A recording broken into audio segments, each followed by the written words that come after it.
కేంద్ర హోంశాఖ మంత్రి అమిత్ షా గారు మరి అంబేద్కర్ అంబేద్కర్ అంబేద్కర్ ఏం అంబేద్కర్ రా బాయ్ ఊరికే మన దేవుణ్ణి అంబేద్కర్ ఎగతాళి చేసినట్టుంది.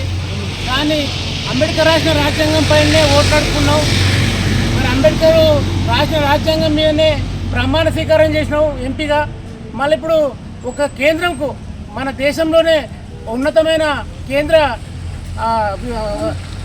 హోంశాఖ మంత్రిగా పనిచేసుకుంటూనే మరి నువ్వు చట్టాన్ని భద్రత కాపాడుకునే దాంట్లో పదవిలో ఉండి నువ్వే అట్లా మాట్లాడడం సిగ్గుసేటు.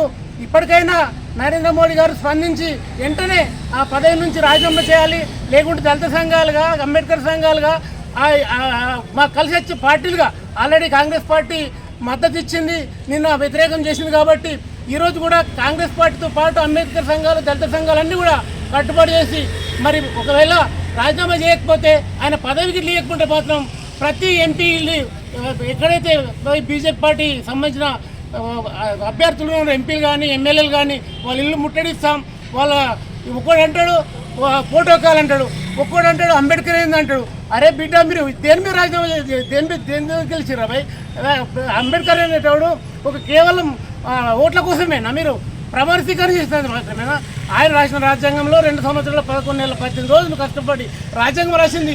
ఇటువంటి రంగాలకు చేతి పగ్గాలు ఇస్తుంది కాదు. ఇప్పటికైనా గుర్తుంచుకొని అంబేద్కర్ జోలికి వస్తే అడ్డంగా నరికేస్తాం. దళిత సంఘాలందరూ మేకపై కాపాడుకుందాం మీ భారత రాజ్యాంగం అని చెప్పు నాకు ఇచ్చిన అవకాశాన్ని బట్టి ఈ పెద్దలందరూ కూడా జైభీం తెలియజేస్తున్నాం.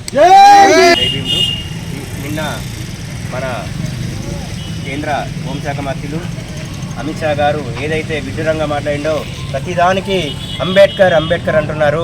అంబేద్కర్ను కొలిసే బదులు మన దేవుళ్ళని కొలుసుకుంటే బాగుంటుంది అనే కాన్సెప్ట్ మీద వచ్చింది. కాబట్టి అది చాలా విడ్డూరం సార్. మీరు ఖచ్చితంగా మీరు మీ పదవికి ఖచ్చితంగా రాజీనామా చేయాలి. రాజీనామా చేస్తేనే ఈరోజు విలువ ఉంటుంది. ఎందుకంటే మీరు అంబేద్కర్ గారిని అవమానించినప్పుడు మీరెవరు అసలు మీరెవరు? అంబేద్కర్ రచించినటువంటి రాజ్యాంగం మీద ఈరోజు మీరు బతుకుతున్నారు. మీకు పదవులు వచ్చినాయి దాని మీదనే. ఈరోజు ఇన్నిసార్లు నువ్వు మంత్రిగా అవుతున్నావు, ఎంపీ గెలిచినావు అంటే కేవలం భారత రాజ్యాంగం వల్లనే గెలిచినావు. దాని మీదనే ప్రమాణం చేసినావు. దాన్నే ఈరోజు నువ్వు అవమానిస్తున్నావు అంటే నీకెంత సిగ్గు శరము ఏం లేదు నీకు. నిజంగా ఆలోచించు. ఈరోజు అంబేద్కర్ పెట్టిన భిక్ష వల్లే ఈరోజు మనం అందరం పదవుల మీద మనము వెళ్తున్నాం. ఒక ఎంపీ గెలవాలంటే కేవలం ఓట్ల ద్వారానే కాదు, భారత రాజ్యాంగం అనే దాన్ని ముఖ్య సూచిక పట్టుకొని మనం ఈరోజు బయటకు వెళ్ళాం. ఆ రాజ్యాంగంలో ఎన్నో ఆర్టికల్స్ ఉన్నాయి. ఆ ఆర్టికల్స్ వల్ల ఈరోజు మనము తలెత్తి తిరుగుతున్నాం. బిడ్డ అమిత్ షా గారు ఇక్కడైనా మీరు ఖచ్చితంగా మీ పదవికి రాజీనామా చేయండి. మోడీ గారు మీరు ఖచ్చితంగా మీరు ఏం చేసినా సరే మీకు ఈ కేంద్రం మీద మీరు చాలా పట్టు ఉంటుంది. కాబట్టి ఖచ్చితంగా మీరు అమిత్ షాను మీరు పక్క తెప్పియండి. ఈరోజు కాంగ్రెస్ ప్రభుత్వం మీకు ఏంటంటే దీన్ని ప్రతిదాన్ని కూడా మీరు కాంగ్రెస్ ప్రభుత్వం ప్రతిదాన్ని మీరు ఏదైతే చేస్తున్నారో అన్నీ మాకు ఆపోజిట్ చేస్తున్నారు మీరు. కాబట్టి మీరు అలాంటి చేయకండి.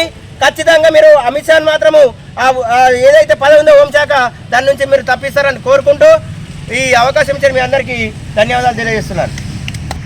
నిన్నటి రోజు పార్లమెంట్లో మన దేశ హోంశాఖ మంత్రి అమిత్ షా గారు బాబాసాహెబ్ పేరు తీయగానే అరే అంబేద్కర్ అంబేద్కర్ అని వ్యంగ్యంగా మాట్లాడుతూ అంబేద్కర్ని అవమానించిన హోంశాఖ మంత్రి వర్యులు నిజంగానే ఈరోజు భారతదేశంలోని ఏదైతే చట్టాలు ఉన్నాయో ఆ చట్టాలన్నీ రూపు కల్పించిన బాబాసాహెబ్ను అవమానించడం అనేది నిజంగానే మీ అందరికీ మీ బీజేపీ పార్టీకి మీకు చాలా సిగ్గుచేటది. ఈరోజు మీ బీజేపీలో ఉన్న మహిళలకు హక్కు కల్పించింది గినంగా డాక్టర్ బాబాసాహెబే. నిజంగానే డాక్టర్ బాబాసాహెబ్ గారు ఆ రోజులలో రాజ్యాంగం గినంగా రచించకపోతే మీరందరూ అనుభవించే పదవులు మీకు లేకుంటుండే. కాబట్టి ఇంకొకసారి భారత రాజ్యాంగ నిర్మాతను మీరు అవమానిస్తే మట్టికి మీకు చెప్పులతో దండలేసి మీ ఫోటోలకు మేము ఊర్లలో ఊరేగిస్తాం. ఇక్కడ మీ స్థానిక ఏ రాష్ట్రాలలో కానీ బీజేపీ నుంచి ఎవరైతే ప్రజాప్రతినిధులుగా ఉన్నారో వాళ్ళ ఇండ్లని గినంగా ముట్టడిస్తాం రానున్న రోజుల్లో.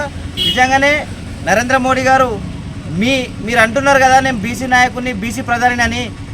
మీకు మాటికి ఎట్లాంటి శుద్ధి ఉన్నా కానీ మీరు వెంటనే అమిత్ షా గారిని మంత్రివర్గం నుంచి తప్పించాలని చెప్పి విన్నవిస్తూ, ఇక్కడ రాజ్యాంగాన్ని రచించిన బాబాసాహెబ్ను కాంగ్రెస్ ఏమో ఎత్తుకుంటుంది, మీరేమో మనుస్మృతిని నమ్ముకొని మీరు దించుతున్నారు. కాబట్టి దేవుణ్ణి గుండెల్లో ఉంచుకోవాలా, కానీ మీరు అసెంబ్లీలో కానీ మీ పార్లమెంట్లో కానీ బాబాసాహెబ్ను వ్యంగ్యంగా చేసి దేవుణ్ణి తలుమని అంటున్నారు.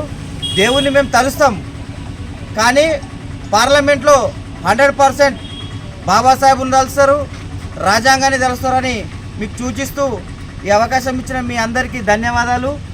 జై భీమ్. మరి బీవీపేట మండల అంబేద్కర్ నాయకులందరూ కూడా ఈరోజు 10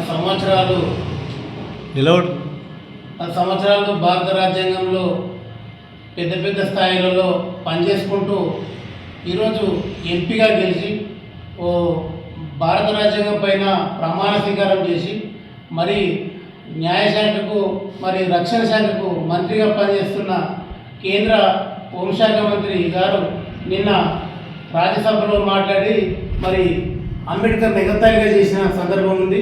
అందుకే నరేంద్ర మోడీ గారికి ఈ తుజాల్పూర్ అంబేద్కర్ సంఘం తరఫున మరి దళిత సంఘాల తరఫున మేము హెచ్చరించేది ఏంటంటే తక్షణమే ఆయన మంత్రివర్గం విస్తరణ నుంచి వైతొలగాలి.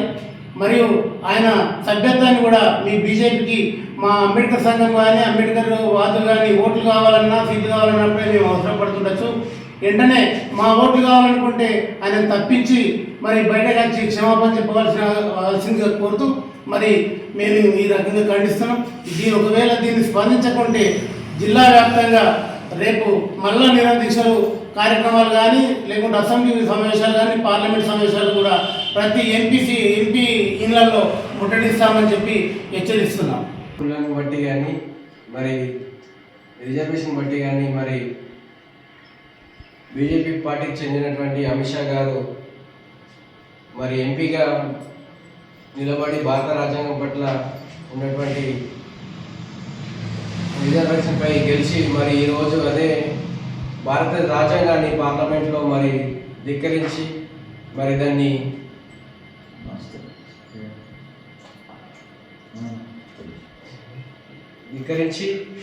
మరి దురుసుగా మాట్లాడినటువంటి అమిత్ షా గారిని మరి ఈరోజు బీజేపీ పార్టీ నుంచి కానీ ఆయన ఉన్నటువంటి పదవి నుంచి కానీ తొలగించాలని మరి మేము డిమాండ్ చేస్తున్నాం. మరి అదేవిధంగా అమిత్ షా గారు మరి క్షమాపణ కూడా కోరాలని డిమాండ్ చేస్తూ మరి అందరికీ చేయండి. ఈ వీడియో కానీ మీకు నచ్చినట్టయితే లైక్ చేయండి, అలాగే సబ్స్క్రైబ్ చేయండి. పక్కనే ఉన్న బెల్ బటన్ని నొక్కడం మర్చిపోకండి.